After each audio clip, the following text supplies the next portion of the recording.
Good day, everybody. Scott Spann, Talera Solutions, and today I want to talk to you about change. More specifically, change sabotage. This is actually one of the most engaging modules of my change management workshop. So we're going to cover this one in two parts. Today, part one. So, let me keep it real for a minute. Change is hard enough as it is.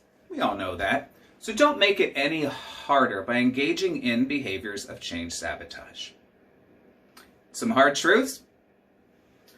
It's kind of difficult to know if you're engaging in change sabotage if you don't know some of the behaviors, signs, or symptoms. So here are the top 5 I've encountered.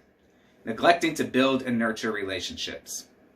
Failing to empower those you put in a position to lead the change. Being the bottleneck. Failing to segment your impacted stakeholder groups. And leading from the ivory tower. So, how do you get stuff done? Do the opposite of all of those things. A little more detail. Take the time to build and nurture relationships. This is important overall in life and in business. It's even more important during times of uncertainty and ambiguity, like times of change. Building relationships builds trust. Without trust, not much can get done. So take the time to build and nurture relationships. Empower those that you put in a position to lead change to do the job. Don't micromanage them.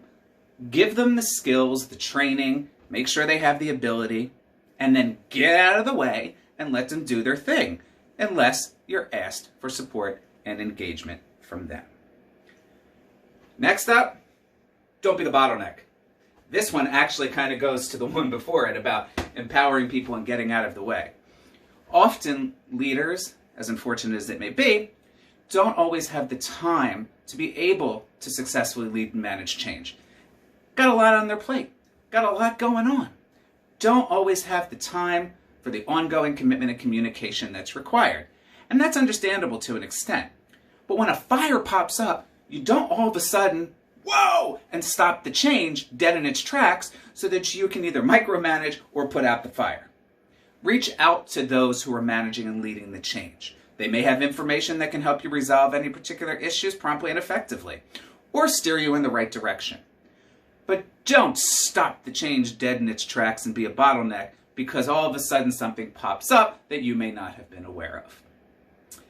Also, don't fail to identify and segment all of your impacted stakeholder groups. I see this one frequently, folks. People often think, this is the change, this is the desired outcome, here's our message, boom. However, you have different stakeholder groups that are going to be impacted by change in different ways. So you need to segment out their communications. And like I always say, tell them what they need to hear, how they need to hear it, when it needs to be heard. That helps drive engagement and commitment. And lastly, don't lead from the ivory tower. Like I said, of course leaders are busy. People understand leaders are busy, but you've got to stay on top of what's going on with the change. You've got to be available. You've got to be visible. You've got to show your commitment and engagement as you can. You can't lock yourself away in the corner office and expect that things are just going to hum along and everything's going to turn out perfect. You need to build trust. You need to communicate. You need to engage. And you need to make sure that you're visible for those things to happen. So those are just some ways that you can resolve change sabotage, or at least the 5 symptoms we've discussed today.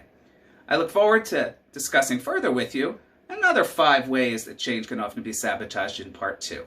If you'd like more information or my checklist on change sabotage, feel free to drop me a line or send me a note for more information. Until next time, keep it real and be well.